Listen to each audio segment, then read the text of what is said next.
Hello, welcome back. I'm Mark Rocha and this is a unscripted vlog about Avengers Age of Ultron and the Daredevil the Netflix series. Attention, there are going to be spoiler alert. Spoilers. You have been warned. Okay, let's first start with Avengers Age of Ultron. Okay, let's say from the start, I love the movie, okay? But I'm gonna have to nitpick here and there. I'm a critic, so to speak. First of all, it's a Joss Whedon movie. He has all the Joss Whedon tropes, most of them. And for all the comic purists out there, you are going to hate. Never mind, we're gonna hate some of the changes he made. Joss Whedon basically said, "The hell with the comics, I'm gonna write what I think is my interpretation of these characters, regardless of the comics." He did that, and I like the changes he did.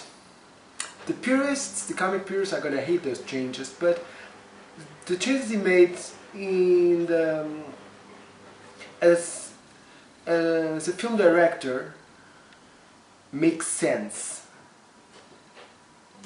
As an adaptation, it's not very adapted, but okay. First of all, first critique, the first half hour, this is mostly nitpicking. The first half hour, the pacing is too fast. They throw us all of these at the same time. All of this. The first fight with Hydra, Struckers, the first appearance of Scarlet Witch and Quicksilver, which they're never actually called that. But Iron Man calls her a witch, but they never mention as Quicksilver and Scarlet Witch, ever. They're Pietro and... oh my god, I forgot her name. What's Quicksilver's name? I don't know. Let's call it Scarlet Witch. They go by their given names. Which is good. But then, from that moment start, then we have the technology all the technology and the scepter, the Loki scepter, which of course has the mind gem. That has been established. Loki scepter as the mind gem in them. Then for all the technology, we starts along with Banner the Ultron project, which he never says that he and Banner, they never said that he created a project. They use technology to finish the project. So the Ultron project could be initially created by Hank Pym, just like in the comics. For the first half, the moment he appears, Ultron said, "Oh, what's this? Where am I?" Then in the cyberspace, then Jarvis, "Oh, now I'm going to call Tony Stark. Ooh, Tony Stark. Well, let me see who he is. With the internet, I don't like him. Let's kill him. Let's kill all humanity. And I don't like. I'm not a slave, so I'm get off the strings." That's basically it. I think I need a second viewing, especially from the first half hour. I really need a second viewing. The humor is all there. I think this movie has more humor than the first Avengers movie, without doubt, which is good. A lot of comic relief. That means a lot of comic relief also.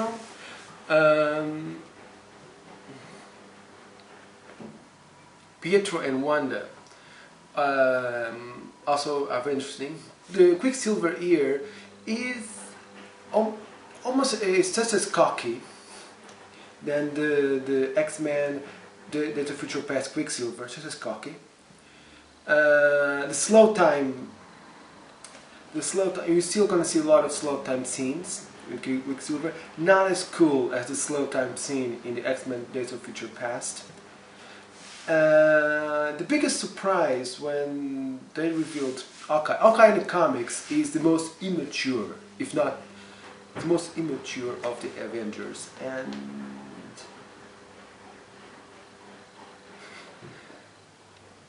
Yeah, something tells me my neighbors right next door are gonna bug me about all the noise.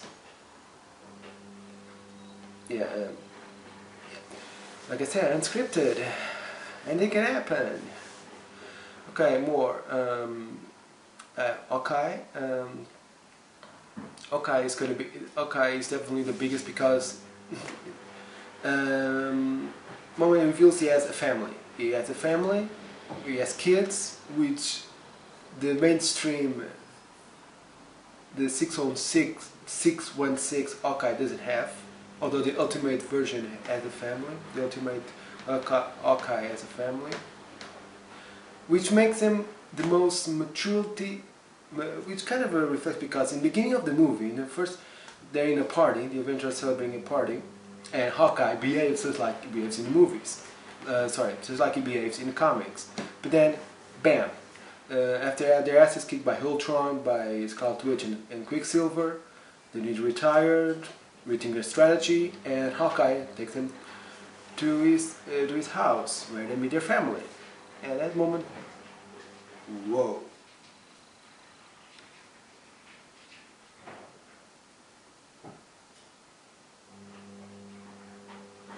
In that moment, okay, weird, but gives him a new insight of the character. It's a very interesting change. I really liked it. He actually, and the Hawkeye's key to inspire is the one that actually talks to Quicksilver and Scarlet Witch and convinces them to change sides. More, I like the characters. More stuff. Ultron here is better. Joss Whedon did with one movie, with several decades and several writers couldn't accomplish. Ultron in comics is cold. It's a machine. It's logical. It's cold. It's basically a machine. But here, Ultron has feelings. He basically has Tony Stark's sense of humor, and he has feelings and everything, and makes them more interesting. A lot more interesting. More stuff. I really need to write this down, that's why it's unscripted. A lot more changes, things I didn't like. Oh yes, one little nitpick. The most part of the movie is in Scarlet Witch and Quicksilver's home country, which is, in the comic, is Transia, but in the movie it's called Sokovia. I don't know why they changed that. Actually, I had to search that a bit because all I know is they were born in a place called Mount Undagore, but I didn't recall the name of the country in the comics. And I did recall that Mount Undagore is also the base of operations of a Marvel villain, the Eye Evolutionary, which is basically Marvel's version, well, a super villain version of Dr. Moreau, if you will. I'm thinking, why did they change the name of the country? Both are fictional countries. Why change the name? Why not use the same name in the comics? And then, are they planning to use the Eye Evolutionary in future movies? I don't find him that interesting of a villain, the Eye Evolutionary. Really. It was a cool concept in the 70s, but now, not really. Could be wrong. Another nitpick is that Vision here has basically the same origin as Warlock. It basically, in the movie, you've seen the movie, Ultron with Alan Shaw, which is a very minor character in the comics, by the way. I don't know why they use her. Creates Ultron. They both create Ultron, and they both create Vision. And Ultron gives Vision puts on the mind gem in his forehead. Actually, in the comics, it is Warlock, it's artificial human. Then he gets the mind gem from the Eye Evolutionary, and becomes a very important character in the Infinity Gauntlet saga. I think Vision here is gonna take Warlock's role in Infinity War movies, which is kind of sad because I was really hoping to see that character. Because such an important character in the Infinity Gauntlet saga and also part of the new Guardians of the Galaxy comic. I was really hoping to see that character. But I don't think they're going to introduce that character. No, bummer. We're gonna get a lot of more the Infinity Stones. There's a lot more reference to the Infinity Stones, and also the post-credit scene also shows Thanos simply taking the Infinity Gauntlet without the Infinity Stones in there. Seems to say, okay, I'll do. Okay, looks like I have to do things by myself.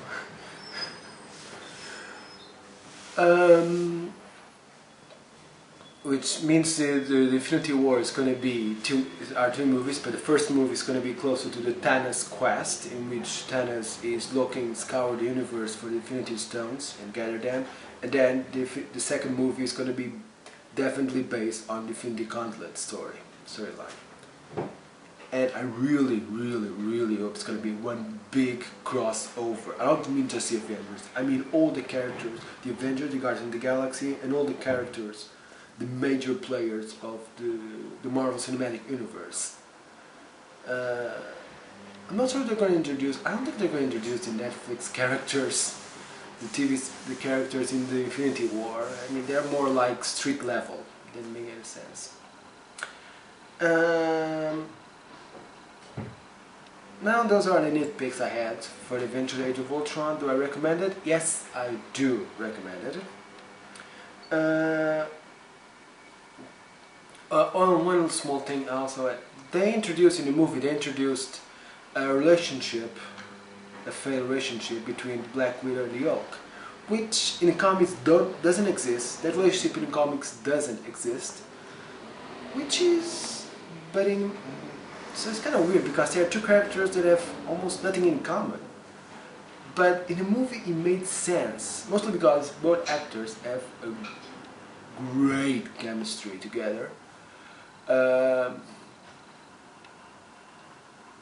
Great chemistry together, so it makes, in the comics it would never make sense, but in the movies, in this movie it made sense in a way.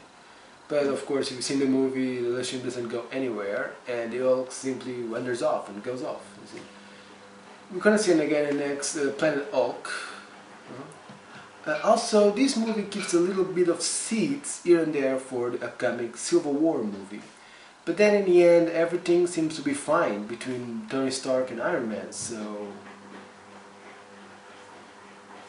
what's really going to trigger?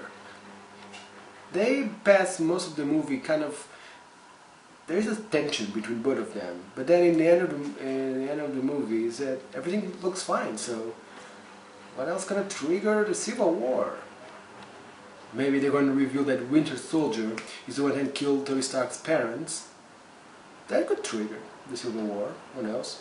Honestly, because I'm not a big Civil War fan, I really don't looking forward to that movie. Okay, more. They introduced, another nitpick is that the dialogue with Claw, I think, was a little too big. It doesn't serve any purpose. The only idea is to introduce Claw is going to be the arch villain for the upcoming Black Panther. But they could perfectly introduce Ultron and give us your vibranium. Okay, here it is. Your vibranium, or rip your arm off. Okay, here it is. Okay, thank you. As a token of my gratitude, let me rip your arm off. That was it. That would be it. But then no, they had to make a big dialogue. I have two more nitpicks. That there are a lot of great character moments, but somehow the character moments feels kind of short. It's like Joss Whedon made this movie basically with a lot of dialogue between the characters in order to establish their relationship, and then all of a sudden Marvel, I'm sorry, but you have to cut all this dialogue to make room for all the action scenes. It kind of feels a bit like that. If you know Joss Whedon loves characterization. Yeah, he loves characterization, he loves dialogue, he loves the characters to build relationships, either good or bad, but Joss Whedon loves doing that. And the action scenes are very well made. I love the action scenes. But you kind of have a sense of feeling that the action scenes are kind of stealing the character moments. More. Oh yes, the big spoiler, the really, really big spoiler is that because when we met, the moment we've seen Hawkeye's family, we got a revelation. Okay, he's the one who's gonna die. He's the one that's gonna die. They've been kind of teased that there will be a death in one of these movies. He's the one who's gonna. Actually, I was torn between Hawkeye and Black Widow. One of them is gonna die.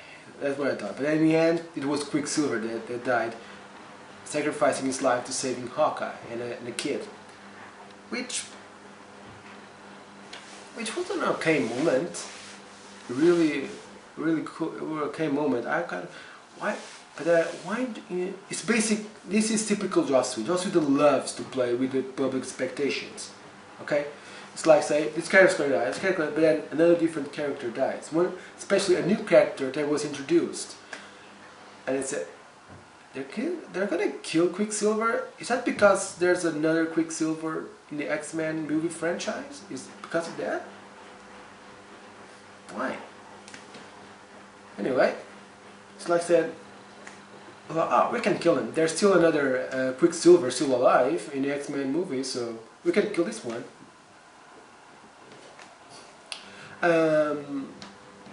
Actually, I think I prefer this Quicksilver over the other one. The other one, I loved it, but it was basically Wally West with silver hair. And this Quicksilver is also as cocky, but you can see there's a bit more arrogance. Quicksilver in his comics is one of the most arrogant superheroes ever. He's a very arrogant character, and that arrogance kind of grows on you. Kind of grows on you. So yeah. Another nitpicks I have the movies. I think that's about the nitpicks I have. Apart from that, movie is great. I highly recommend it. And that's it. And hoping to see more. For the next Marvel movies, I don't know which is going to be next one. I'm eager to Planet Hulk. I'm eager to that. Black Panther is going to be cool. Captain Marvel with Carol Danvers. Captain Marvel. Oh yes. I'd like to talk two more things. Also okay. Before talking about the Daredevil Netflix series, I'm going to talk about two things more. The Batman vs X-Men trailer. I'm not exactly excited about that. It seemed too dark and grim. I know what they're trying to do. They're trying to do sort of Dark Knight Returns kind of movie. Still not sure about that. I'm still not convinced. Maybe this was just a teaser. Maybe the official trailer will be better. I don't know. Ben Affleck as Bruce Wayne. Ben Affleck. I think Bruce Wayne as Ben Affleck really has Bruce Wayne bad down, but Batman, I still have my doubts. Okay, also for the next Suicide F, Jared Leto, I don't know, Jared Leto, I don't know, as the Joker. There was with all the tattoos and everything, sort of a punk, short, which I don't think was bad. I think it was cool. I love the ha-has and other to play tattoos. Those were really cool. It reminds me a lot of Grant Morrison's Joker. Still, we'll shall see. I liked it. Personally, I liked it. So we'll see. More stuff. Okay, now about the Daredevil. One more thing. Okay, they introduced Warlock. They're not going to introduce Warlock in the Marvel Cinematic Universe, but I really hope they introduce Moon Serpent. Moon Serpent. I really hope they introduce Moon Serpent in the next Guardians of the Galaxy. Okay? Okay, now talking about the Daredevil TV series. Wow. It's fantastic. I watched them last week and it was fantastic. I have nothing more to say about that, really. Okay, I have to say that the cinematography is great, the choreography. My favorite scenes are the character development. If I had to have I just have two little nitpicks. First one, it feels that writing took a shift more or less between the series. They were trying to build a relationship first between Karen Page and Foggy, but then they introduced Marcy and then said, oh no, they said no, Marcy's going to have a relationship with Foggy, not Karen Page. So I said, why? There was a lot of chemistry between both of them, and also between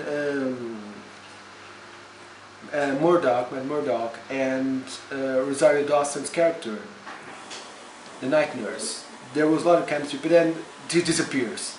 Halfway through the series, she disappears. She returns later on, but then kind of disappears.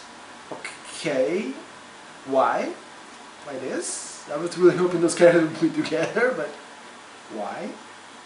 Weird, okay. And the second nitpick is the final Daredevil. Throughout the series, up until the last episode, Daredevil has the black suit, which upgrades gradually, which I really love, from the Man Without Fear graphic novel,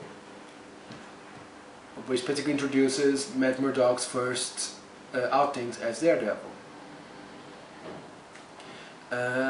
which is cool. You know, which is cool. I mean, I like it.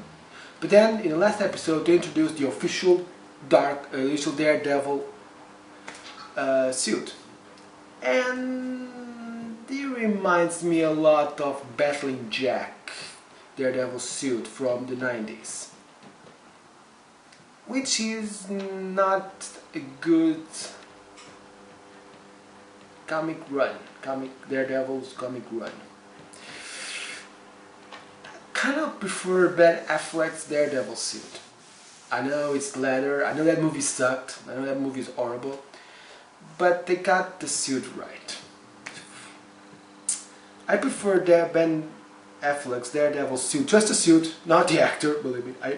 Charlie Cox nails it.